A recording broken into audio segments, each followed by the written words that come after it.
Hello everyone, this is AndresRestart, and today we are talking about Paper Mario the Thousand Year Door, this new version that's been remade for Nintendo Switch. It's now out, I finally started playing it, reviews are stellar, and it's definitely a pretty darn good game. But how good is it? Could it be so good that it might go down as the best Nintendo game of 2024? Now, as of this recording, it's May 23rd, there's still a lot of year left, so there could be other games that Nintendo may put out that could be better. So we're going to be comparing Paper Mario to the other games that have come out this year, and also considering some other games that might come out this year, and having a bit of discussion on where Paper Mario the Thousand Year Door is going to rank once it's all said and done. And really, I'm using this as an opportunity to talk about some different games we could see come out this year, how good they may be, and also how good Paper Mario the Thousand Year Door is. But before going forward, let me ask that if you do enjoy my content, to please subscribe and hit that notification bell. So let's first just talk about Paper Mario the Thousand Year Door. This game, it's a good time. I've already started playing, as I said, and I just feel the polish, I feel the magic, it's oozing quality. There's an attention to detail this game has that few games do. And what I'm referring to here, you can be walking through, let's say, Rogueport, the beginning town of the game, and you'll see different objects in the environment and you can hit them with your hammer. And each object you hit, or surface, has a different sound effect. So many things in the world react to you.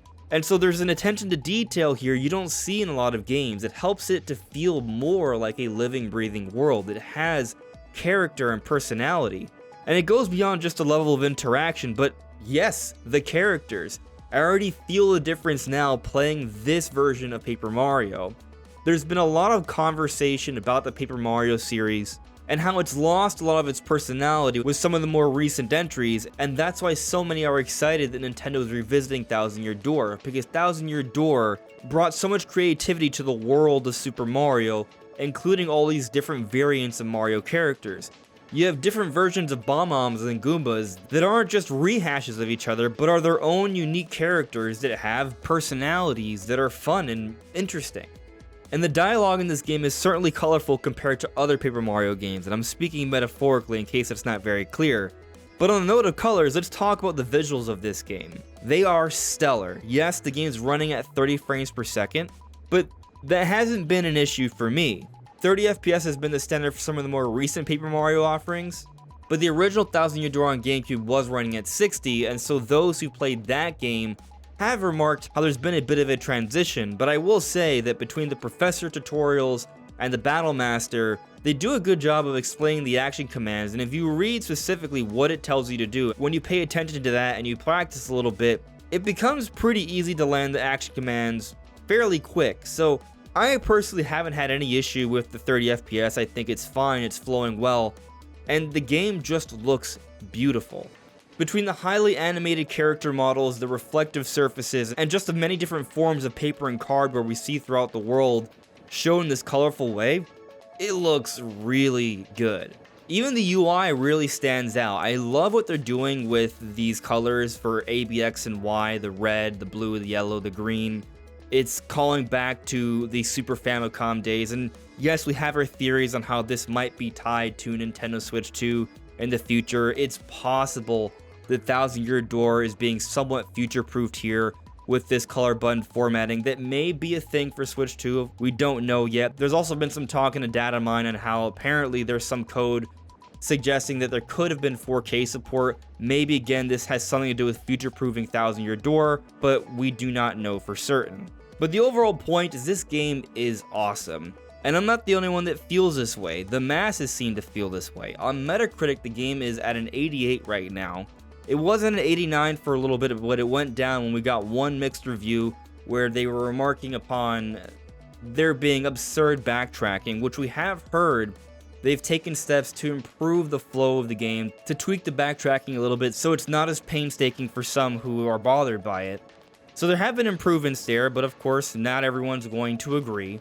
But still, at an 88 on Metacritic, that's really good, and it stands above all the other Nintendo games that have come out this year. So every other Nintendo published title that's released this year has not rated so highly. Another Code Recollection, Nintendo's published title for January, has a Metacritic score of 73. Now, I don't think this is a bad game, I just think this is a collection of a more niche series, so it doesn't appeal to as large of an audience, and it just is what it is. Now, something that's reviewed a bit more favorably is the Game Boy Advance remake of Mario vs. Donkey Kong, which was Nintendo's published title for February, coming in at a 76 on Metacritic. This is pretty good, but at the end of the day, this is a game that is a collection of platforming puzzles. It's not a huge complex experience, it's relatively simple, and so it is good for what it is. Now, for the actual first new game of 2024 from Nintendo, Princess Peach Showtime, which released in March, got a Metacritic score of 74. And again, this isn't a bad score, but Princess Peach Showtime is also appealing to a smaller audience, and the gameplay is not very complex, it's fairly simple. Once you've experienced the transformation of Peach, there's not much more beyond the abilities of that transformation. It's just a little bit more of the same as you progress throughout the game. And so while it is a fun game that has some charm and polish, it's lacking in complexity. And then at the beginning of May, we got Endless Ocean Luminous, which I was personally excited for at first because this is a return to a series we saw on the Nintendo Wii. Visually, this game looks pretty good for Switch standards, and I was excited to explore the depths. And it isn't necessarily a bad game either, but it doesn't have a lot of depth. Apparently the single player, there isn't really much to it. Progression can be a little irritating, but if you're just looking for an experience that's just about exploring solely underwater in particular areas and getting information on cool aquatic creatures, then this game may still be for you, especially if you have some friends to play it with. But at a Metacritic score of 61, it's clear that this game is not a standout.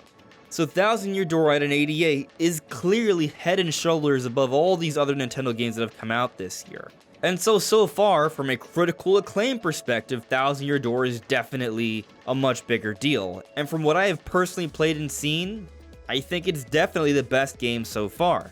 But as I mentioned earlier, it's only just May. There's still 7 more months left in the year where Nintendo can release some games, and they could be better. Now, something I would like to note here though is that it's already been made clear that Nintendo is transitioning over to their next generation. And so we are clearly in a wind down period. The games we've seen this year, for the most part, they've been outsourced, and they are simpler projects. They are not as deep, they are not as complex, or were as expensive to make, and so we are seeing that with these games. They are not being reviewed as well, they are not appealing to as large of an audience.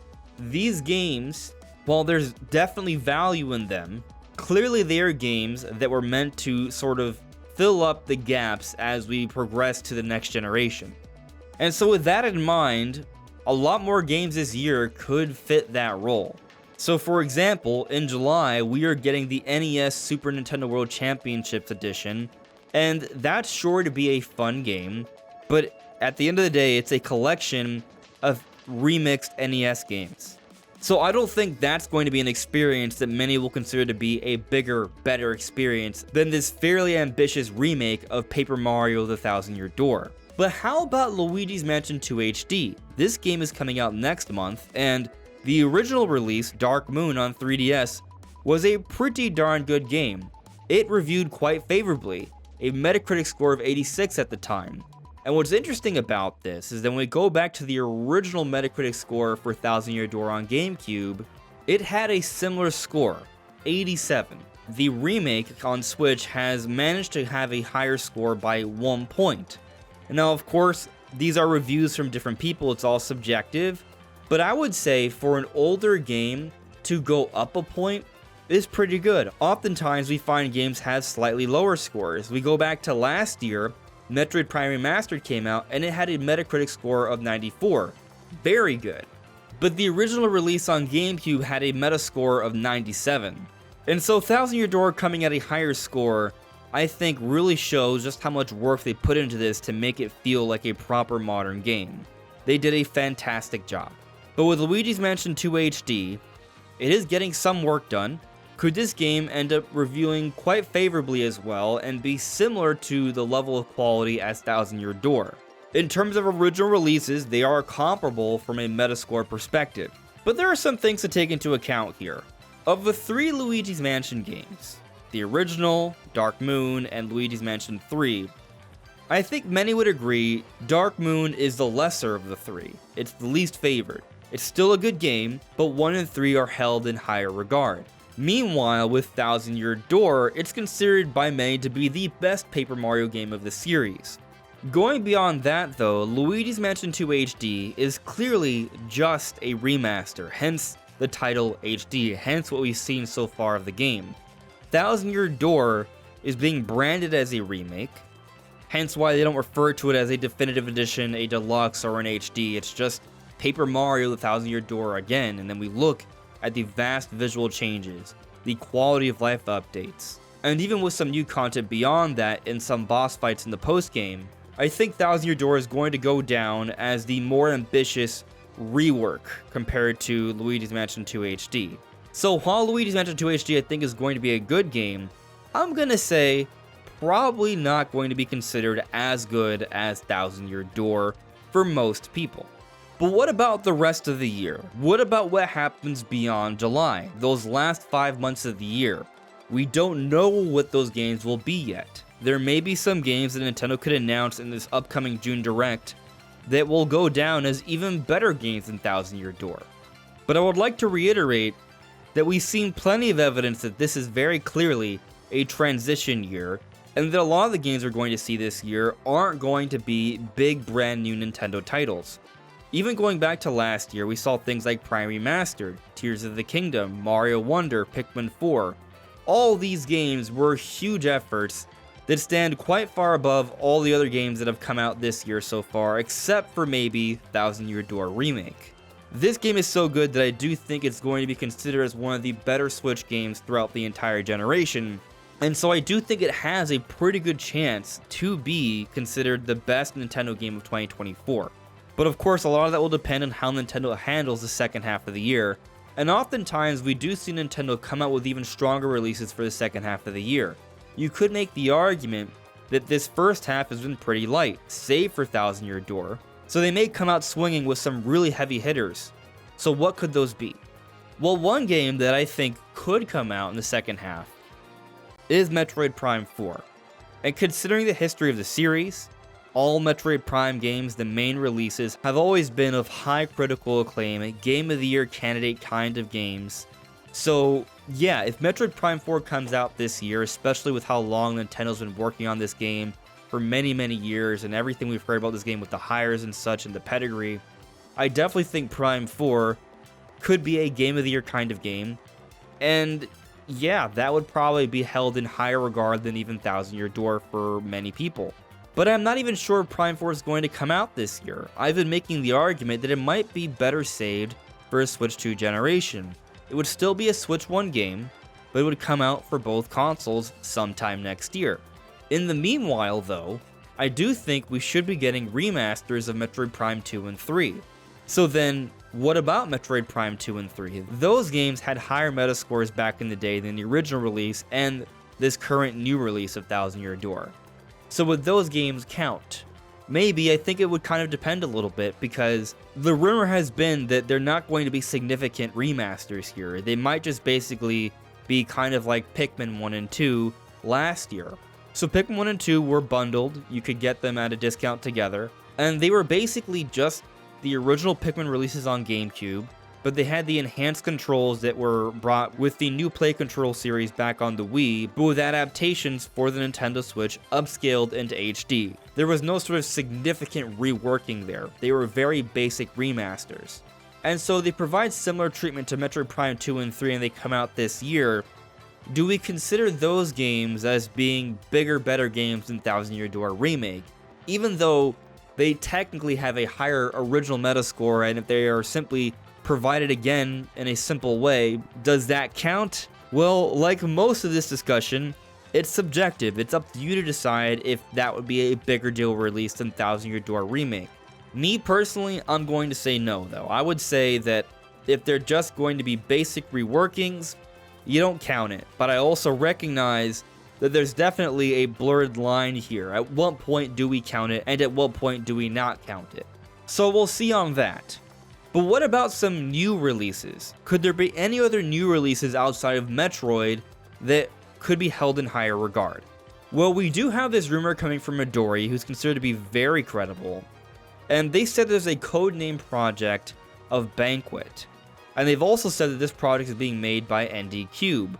So there was another codename project that was for Buffet, and that was for Super Mario Party, and ND Cube is responsible for the Mario Party games. So many are thinking this codename project is another Mario Party game, and considering that recently we've seen these Mario Party games on Switch be divided by 3 years, 2024 seems to be a good time for the next Mario Party, so we may see it come out this year as a good game to help close out the end of the generation for Switch, and that could be something that may review quite well. But considering the history of Mario Party, I would say most people will not hold it in higher regard than Thousand Year Door. It probably will not review as well either. But there is something else that's also rumored that could rival Thousand Year Door, if not surpass it.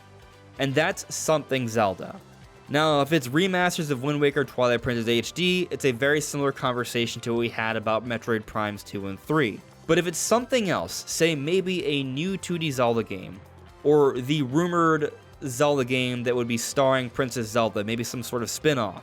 If there's some sort of new Zelda game that comes out in the second half, that has a very good chance to review quite well and to appeal to an even larger audience than Thousand Year Door.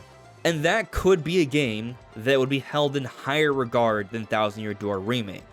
So if I'm going to place my bets, I'm going to say that Thousand Year Door Remake will not end up being considered the best game of Nintendo's 2024, but it's definitely going to be one of them, and it's definitely going to be a favorite for many, perhaps even for me, depending on how the year shakes out, because we don't know for sure what's going to come out in the second half, but based on some of the things we think might show up, I'm going to stick with my prediction. But what do you think? What do you make of Paper Mario Thousand Year Door? Are you loving it like me? And do you think it could end up being Nintendo's best game of 2024? Or do you think there are some other games that are going to rival it quite well? Let me know in the comments below. This is AndresRestart. Thank you so much for listening and watching, and I'll see you all really soon. Take care. Bye.